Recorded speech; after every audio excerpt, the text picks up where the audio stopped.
আসসালামু আলাইকুম। আপনাদের সামনে আরও একটি নতুন ভিডিও নিয়ে চলে আসলাম।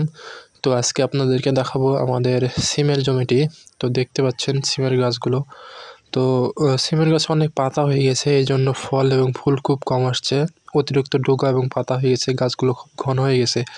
তো আপনারা চেষ্টা করবেন যে একটু দূরে দূরে সিম চাষ করার জন্য। অতিরিক্ত সিম গাছ হয়ে গেলে সিমের ফলন বা সিম কখনোই ভালো হবে না। তাই চেষ্টা করবেন সবসময় যেন পাতলা করে সিম লাগানো যায়।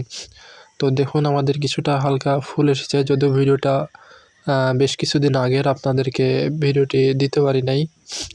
তো গাছগুলো দেখুন, এখন বর্তমানে গাছে ফুল এসেছে, কিন্তু অতিরিক্ত গাছ হওয়ার জন্য যে দেখুন পাতাগুলো কী পরিমাণে হয়ে গেছে। তো যাদের এরকম পাতা রয়েছে, অতিরিক্ত পাতা, তারা অবশ্যই চেষ্টা করবেন পাতাগুলো কেটে ফেলার, মানে ঝরায় ফেলবেন পাতাগুলো। যে অতিরিক্ত যেগুলো পাতা রয়েছে পাতাগুলো ঝরায় ফেলবেন, তাহলে অবশ্যই আপনার ফলন আসবে। আর যদি পাতা রেখে দেন তাহলে অতিরিক্ত গাছ হয়ে যাবে এবং অতিরিক্ত গাছের জন্য পোকামাকড় বেশি লাগবে এবং ফল এবং ফুল কোনোটাই আসবে না।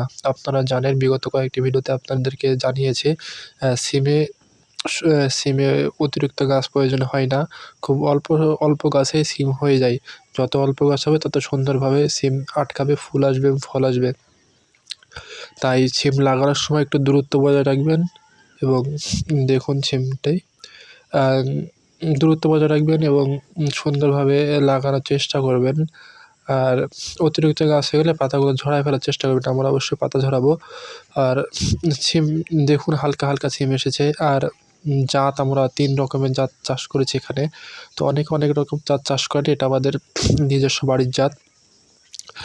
অনেকে কেরালা চাষ করেন, তো আমরা এদিকে সাধারণত কেরালা চাষ করি না, এগুলো আমাদের নিজের তৈরি করা জাত। তো সবাই দেখুন গাছগুলো কী অবস্থা।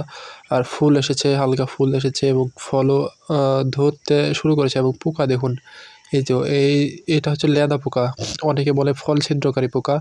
তো এই ফল ছিদ্রকারী পোকা অথবা লেদা পোকা আপনারা যদি জানতে চান কী বিষ প্রয়োগ করলে ভালো হবে, তাহলে অবশ্যই কমেন্ট করবেন, আমি অবশ্যই আপনাদেরকে জানিয়ে দেবো ইনশাল্লাহ। তো ফল ছিদ্রকারী পোকা সিমে অত্যন্ত ক্ষতিকর।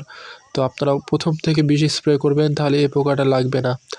আর অতিরিক্ত গাছ হয়ে গেলে আপনারা একটু ঘুটো ঘুটো বিষ প্রয়োগ করবেন, তাহলে পোকাগুলো আসবে না। অনেক জায়গায় দেখা যায় অনেক পোকাতে আপনারা জাপ পোকা লাগে সিমে বিশেষ করে।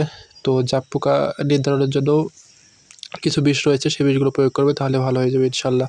তো সবাই ভালো থাকবেন, সুস্থ থাকবেন। পরবর্তী ভিডিওর জন্য চ্যানেলটি সাবস্ক্রাইব করে পাশে থাকবেন। আল্লাহ হাফেজ।